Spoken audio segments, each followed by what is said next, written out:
ஓம் நமச்சிவாய். நோயற்ற வாழ்வு, குறைவற்ற செல்வம், நீடித்த ஆயுள், நிலையான பணம், பொருள், செல்வாக்கு, அந்தஸ்து, கௌரவம், மதிப்பு, மரியாதை, புகழ், பதவி, தொழில், செல்வச் செழிப்பான வாழ்க்கை, சீரும் சிறப்புடன் வாழ்வதற்கான அனைத்து தகுதிகளையும் எல்லாம் வல்ல ஈசன் எல்லோருக்கும் வழங்கி அருள் புரியணும்னு ஈசனை பிரார்த்தனை செய்து கொள்ளும். ஓம் நமச்சிவாய். நாம இன்னைக்கு சொல்லக்கூடிய சந்திராஷ்டம பதிவு அப்படிங்கிறது 17/12/2025 அன்று மேசராசியில் உள்ள கேது பகவானின் நட்சத்திரமான அஸ்வினி நட்சத்திரம் 1, 2, 3, 4 பாதங்களுக்கான சந்திராஷ்டம காலம் அப்படிங்கிறத இங்க ஒவ்வொரு பாதத்திற்கான நேரங்களை நம்ம பிரிச்சு சொல்றோம்.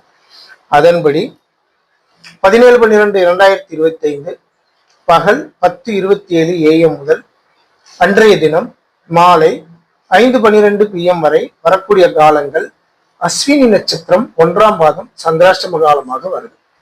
அன்றைய தினம் மாலை 5:12 PM முதல் இரவு, அதாவது நள்ளிரவு 11:56 PM வரை வரக்கூடிய காலங்கள் அஸ்வினி நட்சத்திரம் 2ஆம் பாதம் சந்திராஷ்டம காலமாக வருது.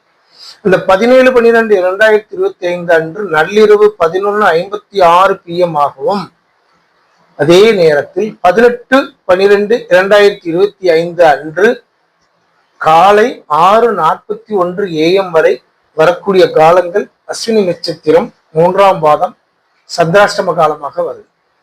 18/12/2025 காலை 6:41 AM முதல் அன்றைய தினம் நண்பகல் 1:24 PM வரை வரக்கூடிய காலங்கள் அஸ்வினி நட்சத்திரம் 4ஆம் பாதம் சந்திராஷ்டம காலமாக வருது. இந்த 4 பாதங்களுக்கான சந்திராஷ்டம காலம் கேது பகவானின் நட்சத்திரமான அஸ்வினி நட்சத்திரத்தில் 4 பாதங்களுக்கான சந்திராஷ்டம காலம் என்ன அப்படிங்கிறத நாம இங்க பிரிச்சு ஒவ்வொரு பாதத்திற்கான நேரத்தை சொல்லியிருக்கோம். நீங்க உங்களுக்கான சுப முடிவுகள், சுப நிகழ்வுகள் இதெல்லாம் செய்யறதுக்கு இந்த உங்களுடைய நட்சத்திர பாதத்திற்கான சந்திராஷ்டம நேரத்தை தவிர்த்து மற்ற நேரங்களை நீங்க செய்துக்கிறது உங்களுக்கு நல்ல பலன் தரும் அப்படிங்கிறதுக்காக இந்த பதிவு போட்டிருக்கோம். இதை பார்த்து நீங்க அதற்கு தகுந்தாப்புல உங்களோட சுப நிகழ்வுகளை முடிவு செய்யுங்க. ஓம் நமச்சிவாய. வாழ்க வளமுடன்.